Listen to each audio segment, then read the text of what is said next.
사도신경하심으로 신앙 고백하시겠습니다. 전능하사 천지를 만드신 하나님 아버지를 내가 믿사오며 그 외아들 우리 주 예수 그리스도를 믿사오니 이는 성령으로 잉태하사 동정녀 마리아에게 나시고 본디오 빌라도에게 고난을 받으사 십자가에 못 박혀 죽으시고 장사한 지 4일 만에 죽은 자 가운데서 다시 살아나시며 하늘에 오르사 전능하신 하나님 우편에 앉아 계시다가 저리로서 산자와 죽은 자를 심판하러 오시리라. 성령을 믿사오며 거룩한 공예와 성도가 서로 교통하는 것과 죄를 사하여 주시는 것과 몸이 다시 사는 것과 영원히 사는 것을 믿사옵나이다. 아멘. 찬송가 484장입니다. 484장입니다. 내 맘에 주여 소망되소서. 주 없이 모든 일 헛되어라. 밤에나 낮에나 주님 생각, 잘 때나 깰 때 함께 하소서. 지혜의 주여 말씀으로서 언제나 내 안에 계십소서. 주는 내 아버지 나는 아들, 주 안에 내가 늘 함께하네. 세상의 영광 난 보여도 언제나 주님은 나의 기억. 주님만 내 맘에 계시오니 영원한 주님 참 귀하셔라. 영원한 주님 내 승리의 주, 하늘의 기쁨을 주옵소서. 어떠한 고난이 닥쳐와도 만유의 주여 소망되소서.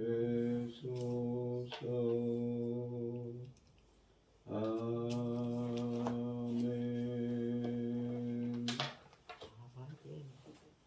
아멘. 오늘 함께 하실 하나님의 말씀은 신명기 10장 12절로 22절입니다. 신명기 10장 12절로 22절 말씀입니다. 교독을 하겠습니다. 저도 먼저 읽겠습니다. 이스라엘아, 네 하나님 여호와께서 내게 요구하시는 것은 무엇이냐? 곧 내 하나님 여호와를 경외하며 그의 모든 도를 행하고 그를 사랑하며 마음을 다하고 뜻을 다하여 내 하나님 여호와를 섬기고. 내가 오늘 네 행복을 위하여 내게 명령하고 명령과 규례를 지킬 것이 아니니라. 하늘과 모든 하늘의 하늘과 땅과 그 위의 만물은 본래 내 하나님 여호와께 속한 것이로되 여호와께서 오직 내 조상을 기뻐하시고 그들을 사랑하사 그들을 후손인 나이를 마음에 중에서 택하였으니 얼과 같으니라. 그러므로 너희는 마음의 할례를 행하고 다시는 목을 곧게 하지 말라.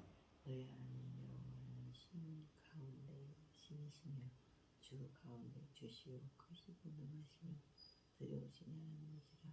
사람을 의무를 보지 아니하시며 누구를 받지 아니하시고 고아와 과부를 위하여 정의를 행하시며 나그네를 사랑하여 그에게 떡과 옷을 주시나니 너희는 나그네를 사랑하라.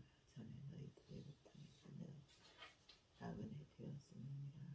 내 하나님 여호와를 경외하며 그를 섬기며 그에게 의지하고 그의 이름으로 맹세하라. 그는 내 찬송이여 내 하나님이시라. 내 눈으로 본 것 같이 크고 두려우시니라. 너를 위해 행하셨음이니라. 애굽에 내려간 내 백성들이 겨우 70인이었으나 이제는 내 하나님 여호와께서 너를 하늘의 별같이 많게 하셨느니라. 아멘. 오늘 본문 말씀 제목은 하나님을 사랑하라입니다. 모세는 이 백성들에게 목을 굳게 하지 말고 마음의 할례를 행하여 하나님을 사랑하고 이웃을 사랑하라고 명령합니다. 출애굽 이후 이스라엘이 걸어왔던 반역의 길을 회상함으로써 절대 교만하지 말 것을 당부한 모세는 12절부터는 다시 한번 백성들에게 가나안 땅에 들어간 후 하나님께 전적으로 충성할 것을 호소하고 있습니다. 12, 13절은 순종을 요구하시는 여호와에 대해 말씀하십니다. 한글 성경에는 없지만 원문에는 모세는 이제 자 이스라엘아 라는 말로 12절을 시작하여 지금까지 주요 주제로 다루었던 비참했던 역사적 회고에서 미래지향적인 명령으로 주제를 바꾸고 있습니다. 본문은 이 경외하라 그의 모든 도를 행하라 이 마음을 다하고 뜻을 다하여 내 하나님 여호와를 섬기라 너희들이 행복해지기 위하여 등 이미 사용한 표현들을 다시 사용함으로써 여기서 선포하는 말씀이 지금까지 그가 선포한 메시지를 요약하고 있음을 시사해 줍니다. 그래서 지금까지 하나님의 백성들에게 원하시는 삶이 어떠한 것인지를 강론해온 모세는 이 본문을 여호와께서 내게 요구하는 것이 무엇이냐라는 질문을 던지는 것으로 12절을 시작합니다. 이어 그는 이미 이스라엘이 의식했을 모범다원을 12, 13절에 선언합니다. 이스라엘의 미래에 대한 말이라고 해서 새로운 것이 아니라 이미 했던 말을 또 한 번 반복하는 것임을 암시하는 것입니다. 12, 13절에서 모세는 먼저 하나님의 요구하시는 것을 요약한 후 10장과 11장의 나머지 부분에서 보충하여 설명합니다. 하나님이 이스라엘에게 요구하시는 것들은 이미 신명기 안에서 여러 차례 강조된 것들입니다. 하나님의 요구를 요약해 놓은 이 단락을 하나로 묶는 주제는 여호와 하나님에 대한 충성입니다. 주님은 백성들에게 아무 거리낌 없이 오직 하나님께만 전적으로 순종하라고 합니다. 하나님을 경외한다는 것은 공포와 두려움에 떠는 것을 의미하는 것이 아니라 그분과의 관계에서 비롯된 존경입니다. 우리 자신이 왕들의 왕이시자 주들의 주이신 하나님 앞에 서 있다고 생각해 보시기 바랍니다. 깊은 존경에서 우러난 찬송과 경배를 드려야 할 것입니다. 이것이 경외의 가장 기본적인 목적입니다. 하나님을 경외하는 사람은 하나님께 경배와 찬양을 드리게 될 것입니다. 하나님의 길을 따르고 걷는다는 것은 하나님이 지시하는 말씀과 원칙에 따라 사는 것을 의미하는 은유입니다. 이 은유는 우리가 가야 할 길, 인생의 길이 이미 정해져 있음을 암시합니다. 그러므로 우리는 새로운 길을 개척해 나갈 필요가 없습니다. 이미 하나님이 닦아놓으신 길을 가면 되는 것이지요. 중요한 것은 하나님의 길을 걷는 주의 백성이 정해진 길을 벗어나지 않는 것입니다. 하나님을 사랑한다는 것은 감정적인 일만은 아닙니다. 하나님을 사랑하는 것은 곧 하나님이 주의 백성을 선택하신 만큼 먼저 사랑하신 것에 대하여 올바른 반응을 보이는 것입니다. 여호와를 구원자로 믿고 고백하는 이스라엘에게는 이러한 선택의 여지가 없습니다. 그들이 그 구원자를 섬기는 것은 당연한 일인 것이지요. 그들을 구원하신 하나님을 섬김에 있어 주의 백성은 어떠한 것도 아끼지 말아야 합니다. 이 본문은 또한 하나님을 사랑하고 섬기는 것을 하나님의 계명을 지키는 것이라고 설명합니다. 요한일서 5장 3절과 같은 말씀을 하시죠. 하나님을 사랑하는 것은 이것이 어려운 것이 아니니라 하나님의 계명을 지키는 것이니라 라고 말씀하십니다. 14절로 16절은 마음의 할례에 대해 말씀하십니다. 여호와는 온 우주의 통치자이신데 그의 통치권 아래 있는 수많은 백성들 중 오직 한 백성 이스라엘만 사랑하기로 하셨다고 합니다. 이스라엘은 이 세상 그 어느 민족, 특히 이스라엘보다 훨씬 위대하고 큰 민족들도 누리지 못하는 특권을 누리고 있습니다. 모세가 이 사실을 지적하는 것은 이스라엘이 하나님의 이 놀라운 사랑과 선택에 감동하여 앞으로 율법을 잘 지키겠다는 의지를 가지도록 하기 위함입니다. 16절에 보시면 모세는 그들에게 마음의 할례를 받아 다시는 반역하지 말라고 합니다. 할례는 언약 백성의 표직으로서 언약 공동체에 속한다는 것을 상징하는 것입니다. 마음의 할례를 행하려를 문자적으로 해석하면 마음의 포피를 잘라내는 것입니다. 무엇이든 사람의 마음에 하나님의 말씀에 순종하며 살려고 하는 것을 가름없는 것은 과감하게 제거하라는 것입니다. 베어버리라는 것이지요. 비유적으로 말하자면 바로 이 포피가 이스라엘의 목을 곧게 했습니다. 그러므로 마음의 할례를 행하려는 것은 하나님의 말씀에 순종하는 삶을 사는 자들이 되려는 것입니다. 마치 에스겔서 36장 24절로 28절 말씀처럼 말입니다. 예식으로 행해지던 할례가 하나님께 전적으로 충성하는 것을 뜻하는 비유로 변화된 것입니다. 이것은 성령께서 하시는 성령으로 행하는 마음의 할례입니다. 훗날 예레미야와 예스겔 선지자도 타락한 이스라엘 백성에게 마음의 할례를 받으라고 호소했습니다. 하나님이 이스라엘의 선조들에게만 마음을 쏟아 사랑하셨다고 15절에 하시는데 마음을 쏟아 사랑하다는 것은 매우 특별한 감정과 열정을 표하다라는 뜻을 지닌 언약적인 언어입니다. 아울러 여기서 할례가 언급되는 것은 할례와 언약의 관계 때문인 것이지요.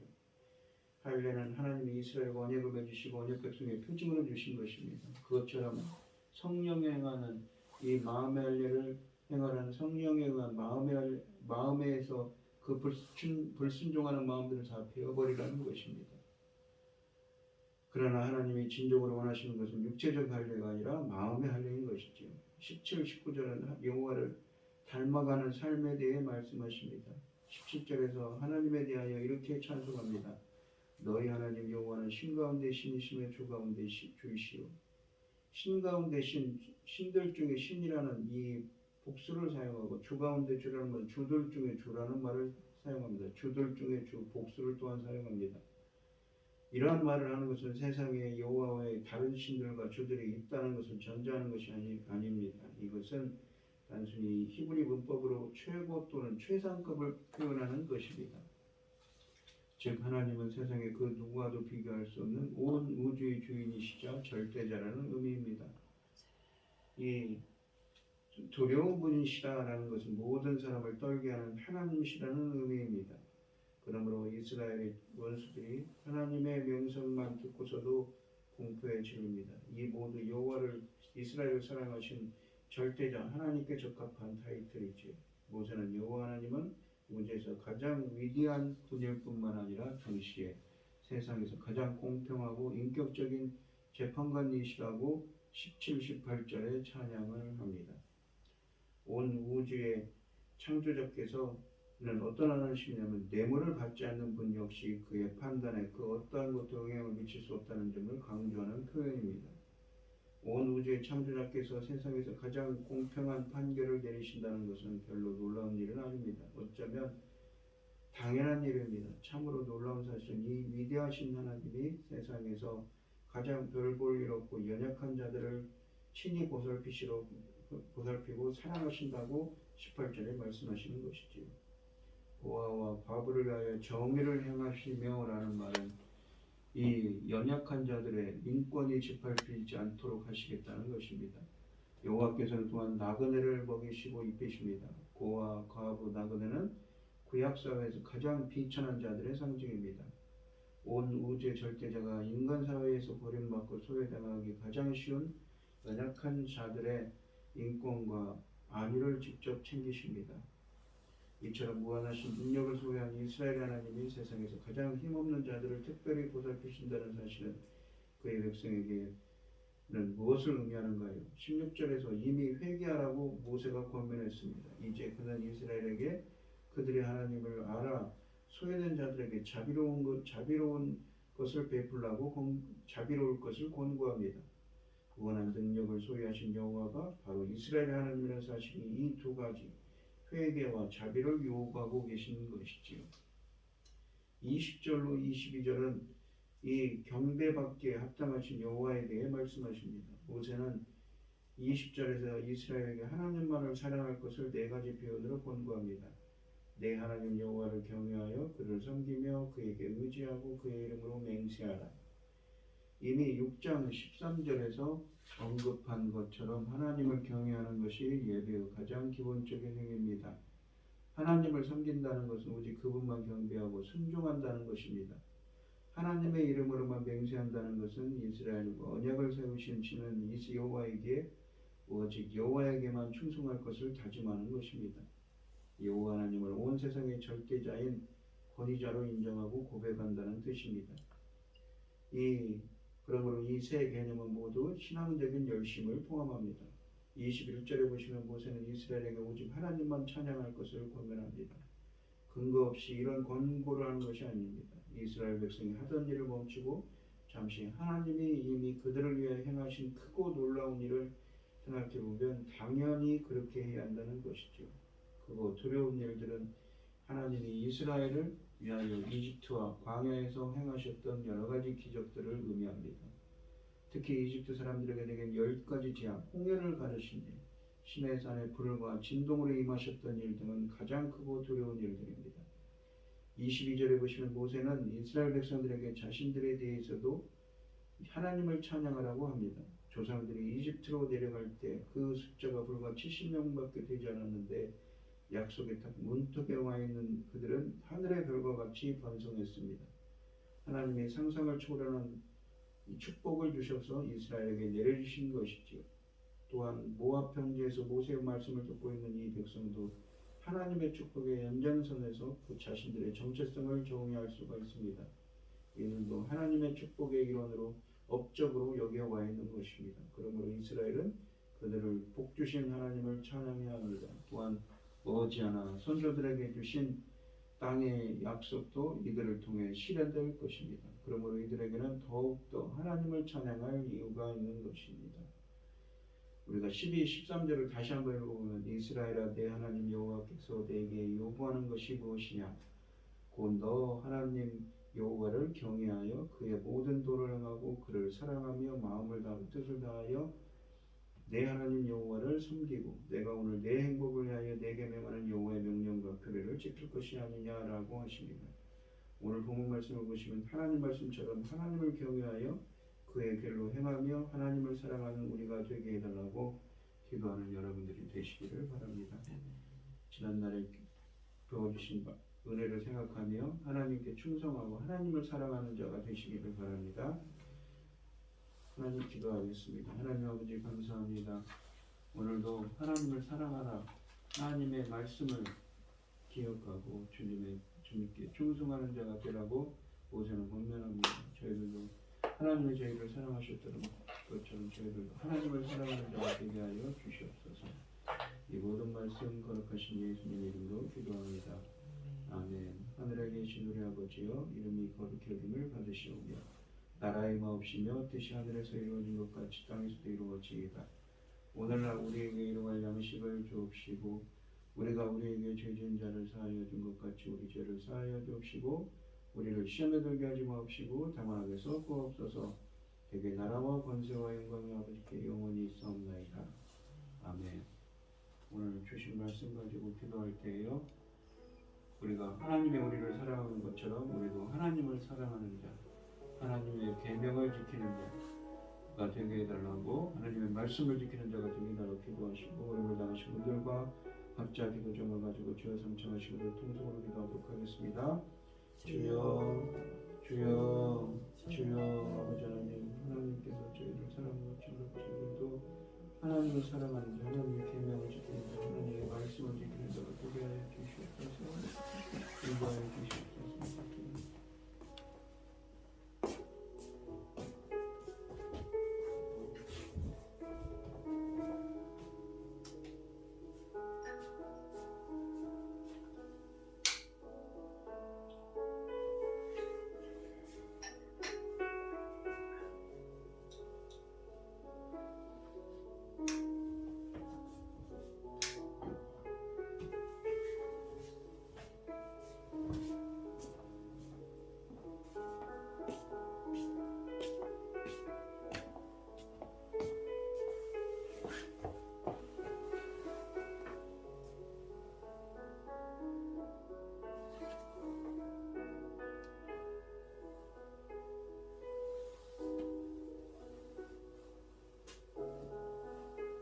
음.